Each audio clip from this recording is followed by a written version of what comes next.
Okay, so yesterday I did a video on my personal opinion on what the best combination is for multiple attackers, and I went for, well, at first I thought it's either one of these two, okay?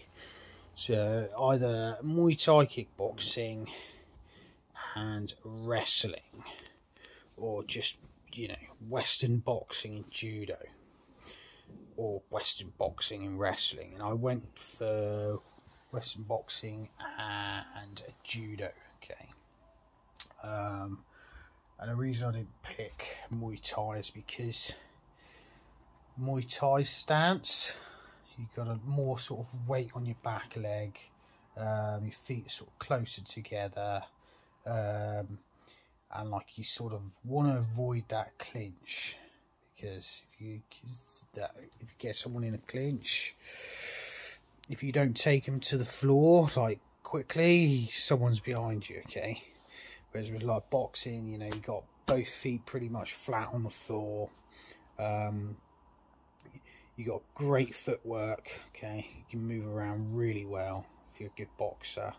And then with judo, sorry about that, so let's put it on pause because boys are playing up. So yeah, so I chose boxing in terms of footwork. Footwork's great, and like, you know, I don't know if you've done it, but like when I was in college, I used to spar this mate of mine, okay, and he was like a really good boxer, and I just could not hit him at all whatsoever.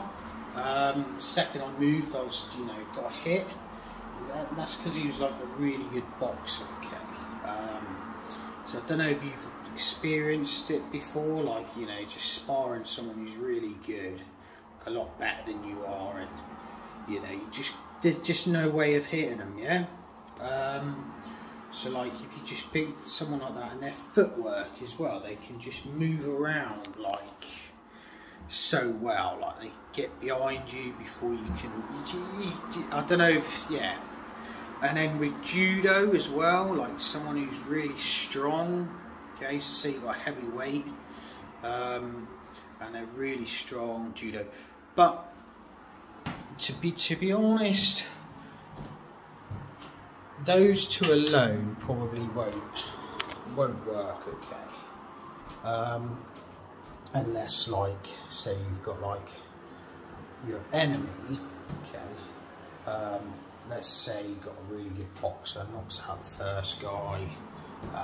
So the second guy swings through them, they dodge it, and then knock out the second guy, hurt the third. You know, sort of create a lot of fear in your enemy, and they sort of back off a bit. That you know, you can successfully accomplish that. But if they sort of come at you regardless, okay, unless you've like trained for it a lot, because in boxing you only really train, well, the majority of all the boxing clubs I've been, so you only train for like one-on-one, okay? Same with judo, it's just one-on-one training. So because you don't get the practice, you just can't, you're not practicing it. So, you know, you're not going to be able to do it, okay? Because you've never practiced it. So, in terms of like multiple attackers, the majority of martial arts, especially traditional martial arts, a lot of it's sort of unrealistic. You're not going to get that training. For example, like, you know, you got like Shotokan karate that sort of train it a little bit, but it's just not realistic. You know, you've got say 6 people. You're inside of a circle, which is the worst place you can be, and you've got one guy's coming at you whilst the other 5 are just stood there doing nothing. You finish the first guy, and then a second guy starts coming towards you whilst the other 3 are doing nothing. Just not real training. So like, if you want to train stuff like this, okay, I'd recommend self-protection training, like Krav Maga. If you can get like a good Krav Maga club that just train basically MMA, weapon protection, you know, train you stuff, you know, what do you call it? The broken rules in MMA, stuff you can't do in MMA, so train you that. So everything in MMA, all the combat sports, MMA, weapon protection, and multiple attackers that actually, you know, train it. That's what you know, you can have a lot more success with something like that, or like the, you know, any type of self-protection training. I'm just going to turn this light off. It's a bit bright side. Like you know, urban combative, sort of real combative systems, something that actually train you this, and like that's actually like realistic training. That, like, say for example, you've got 4 people coming at you, training where the 4 people are actually trying to get you, okay, and you're actually trying to not let that happen, but you actually you know, make it like actually realistic. That's the sort of training you need, okay. So you know, with Krav Maga, what I found with it is there's a lot of crap Krav Maga schools, but like MMA, a lot of MMA is really good, but like a lot of Krav Maga's like rubbish. But there are some good clubs, okay? So basically, you know, if it's a good Krav Maga school, do that, or like combatives, any kind of self-protection training where, like, you know, they teach the force, the military, that kind of stuff. That is what will lead you to the maximum success, okay? It's not combat sports where you just got one-on-one.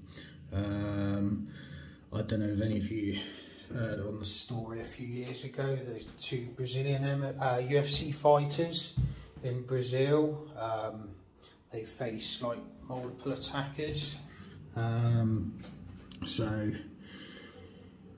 what happened was, so I forget their names, but there was a UFC fighter, and he had 30 fights, 26 wins, 22 knockouts in the first round, and 4 losers. And then the other fighter had 7 fights, 7 wins.